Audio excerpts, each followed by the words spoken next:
What's good? What's good? What's good, man? We finally have a sports talk show for the culture. Check this out, man. Killer Cam and Mace talk some real stuff about John Morant that John Morant need to hear. And he also said some other things that is interesting. So check this out.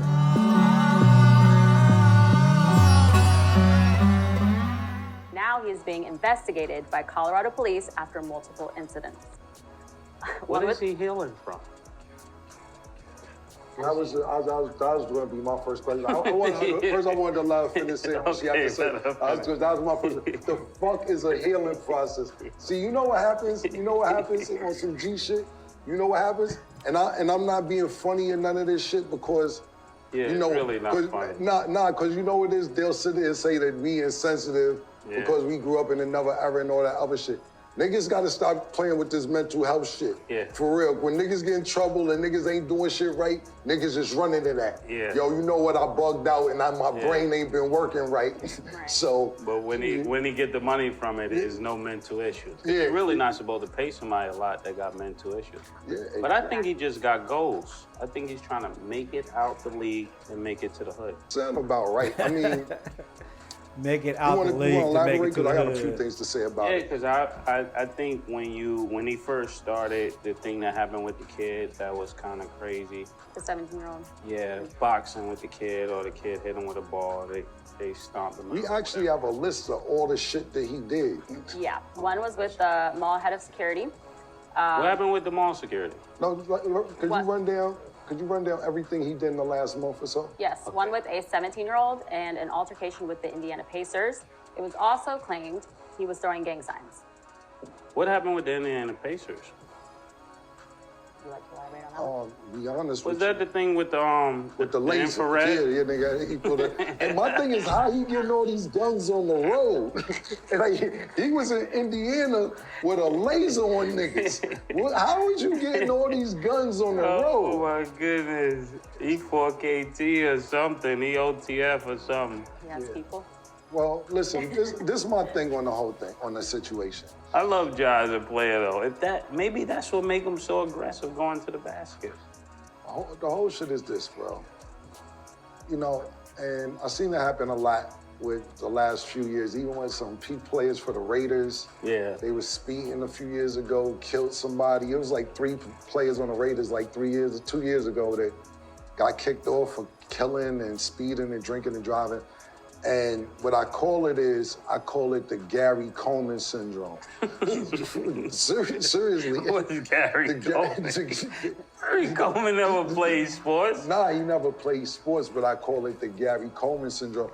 You went through the Gary Coleman syndrome? No, I went through the Gary Coleman. Yes. Then you went through the Gary Coleman. The Gary Coleman what was syndrome? My Gary Coleman moment? All of us went, not all of us. I'm saying, all of us. What happened is with the Gary Coleman, you may still have the Gary Coleman syndrome. For real, but we older and now we not crazy. No, with the That's crazy. I'm trying to tell you what the Gary Tell me what the Gary Coleman syndrome is. The Gary Coleman syndrome is when you get money at a young age. And you got more money than the niggas around you. So when the niggas older than you, they got some knowledge. You don't want to hear that. You only listen to the niggas who be like, word, you doing the right thing. Right. Gary Coleman is crazy. Gary was 8 years old with $1 money. That's the nigga. Gary Coleman syndrome is when you the youngest nigga with the most money. That's a lot of people in entertainment. Right. Gary couldn't touch his money? Yeah, but at the end of the day, he had the money. I'm talking about when you the youngest nigga with the most money. Gary, don't get it fucked up. Different strokes was still coming on when Gary was 18. He just had that disease. He wasn't growing. Gary parents was jerking niggas. I'm just saying, when you the youngest nigga with the most money, that's the Gary Coleman syndrome. So what I'm saying is this, though, realistically, all jokes aside, is that John Morant has more money than everybody in his circle. And a lot of niggas is probably yes men in them. Instead of telling them, and then the ones who probably may be telling them the right thing may be like, don't get the fuck out of here, you spoiling the fun. Yeah. Because I really love him as a player, but I just don't understand. I see the story, you know, how he got to the NBA. Nobody drafted him. You know, he had that one scholarship office in D1. The one guy came in the gym, saw him playing, and said, we're going to give you a scholarship. Right. I never seen all this gangster shit. And I said, I don't want to say he ain't. Yeah. I seen his E60 on ESPN story, and this was all backyard shit with your father. You grew up with your parents and everything else. There was no gangster shit on the way. I'm not saying that you wasn't, because maybe I missed something. But you don't get a $230 million deal to start throwing up gang signs and brandish guns in the club.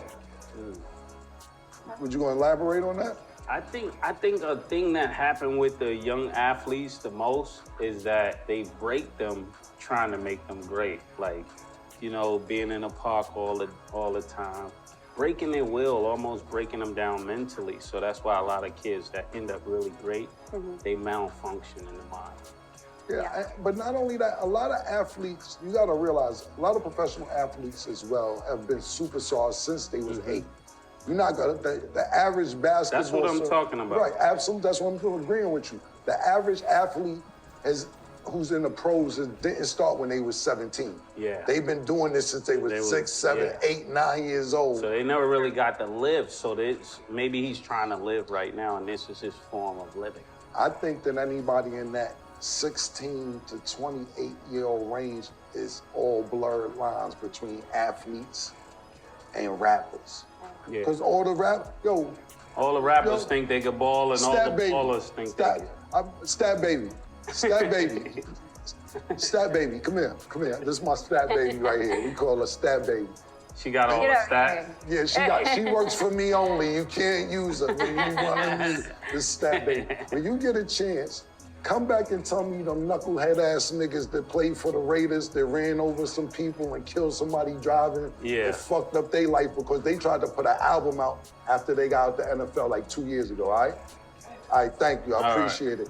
Please don't ask her to do shit for you, because she's not. Stat baby, listen. Yeah, that's that. Put this camera on me. Stat baby, I need you to find the top 10 most violent athletes. Nah, you gotta pay her, man. Like that's not free. We can talk about that later, man, but I really just think, we'll find out, but I really think that a lot of times these young kids, you can't tell them nothing. You can't tell me nothing at 23, 24 years old. Yeah, with 200 million. Yeah, and I didn't They have couldn't tell me anything with 200,000. Right, so exactly. I know 200 million. That's the Gary Coleman. That's what I'm trying to explain to you. So you got the Gary Coleman too. Y'all didn't say, I know I had the Gary Coleman. You had it first from our neighborhood, but I'm just trying to tell you, when you got more, because you gotta realize, look, when you grow up where we grew up at, right? And I'm not even talking about John Moran, I don't know his situation, but when the nigga tell you something, they may have some knowledge. I'm talking about, I'm not gonna speak for a 22-year-old Mace, because he got it way before I got it, but I'm talking about a 22, 23-year-old Cam. And nigga be like, yo, what you should do is you should invest some of this shit. And you need to put this in here, young fella, because it's going, You'll never have to work again. Yeah, you never have to work, because Harlem's growing.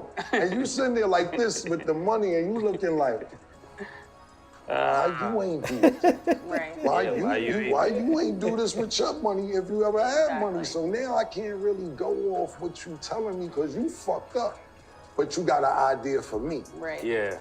I don't know if I That's could what go my for uncle told me. He said, if I had your money in my brain, your